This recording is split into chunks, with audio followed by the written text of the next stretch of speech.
గతంలో ఇక్కడ cycle stand ఎవరికి ఉండే? లోకల్ వాళ్ళకు ఉండే. ఈ లోకల్ వాళ్ళకు టెండర్ రాకుండా మహారాష్ట్ర వాళ్ళకో గుజరాత్ వాళ్ళకో టెండర్ వచ్చే విధంగా గ్లోబల్ టెండర్స్ అన్నారు. అరే సైకిల్ టెండర్లకు గ్లోబల్ టెండర్ ఎందుకు నాయనా? చిన్నోడు బతుకొద్దా? లోకల్ వాడు బతుకొద్దా? ఇవి కళ్ళతోని చూస్తే అర్థం కాదు.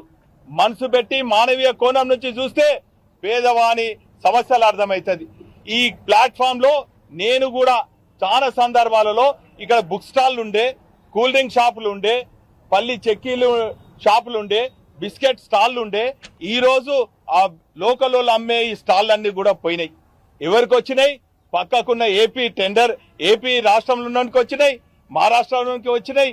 అక్కడ వీళ్ళందరూ కూడా మా ప్రాంత బిడ్డలందరూ కూడా కూలీలుగా పనిచేస్తున్నారు. స్థానికులను పొట్టగొట్టే ప్రయత్నం ఈ కేంద్రంలో ఉన్నటువంటి బీజేపీ ప్రభుత్వం చేయొద్దని చెప్పి ఈ పోరుగల్ లాంటి ఓరుగల్ నుంచి ఈ పోరాటం స్టార్ట్ అయింది అన్నటువంటి విషయాన్ని కూడా ఈ సందర్భంగా తెలియజేస్తున్నా. బోడగుట్ట ప్రాంతంలో రైల్వే ట్రాక్ మరి దాటుతున్నటువంటి సందర్భంలో అనేక ప్రమాదాలు జరిగినాయి. కాబట్టి ఇక్కడ ఉన్నటువంటి మున్సిపల్ అధికారులు గాని, రైల్వే అధికారులు గాని ప్రజల ప్రాణాలతో చెలగాటమాడకుండా ఫుట్ ఓవర్ బ్రిడ్జ్ తక్షణమే రావాలని చెప్పి మేము డిమాండ్ చేస్తున్నాం.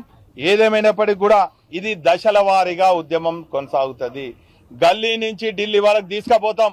రేపు ఉదయం 10 నుంచి 2 వరకు కాజ్పేట్ చౌరస్తాలో ఈ డిమాండ్స్ ను రైల్వే అధికారుల దృష్టికి, కేంద్ర ప్రభుత్వం దృష్టికి తీసుకొచ్చేదానికి మేము ఉద్యమం చేపట్టబోతున్నాం. ఇక్కడ ఉన్నటువంటి వర్క్ షాపులు గాని దయచేసి వేరే ప్రాంతానికి తరలించొద్దు. ఒకవేళ మీరు తరలించినట్టయితే ప్రజా ఉద్యమానికి శ్రీకారం చుడతామన్నటువంటి విషయాన్ని కూడా ఈ సందర్భంగా తెలియజేసుకుంటూ, రేపు ఈ ధర్నా కార్యక్రమానికి అసెంబ్లీలో ఉన్నటువంటి deputy floor leader Harish Rao గారు రాబోతున్నారు. రేపు ధర్నా కార్యక్రమంతో ప్రారంభమై ఖచ్చితంగా 80% స్థానికులకు ఉద్యోగాలు ఈ కోచ్ ఫ్యాక్టరీలో వచ్చే వరకు ఖచ్చితంగా మా పోరాటం కొనసాగుతుంది. 8వ తారీఖు 9వ తారీఖు పార్లమెంట్ మరి సెషన్ స్టార్ట్ కాబోతుంది. కాబట్టి మరి తెలంగాణలో ఉన్నటువంటి బీజేపీ, కాంగ్రెస్ పార్లమెంట్ సభ్యులకు విజ్ఞప్తి చేస్తున్నాం.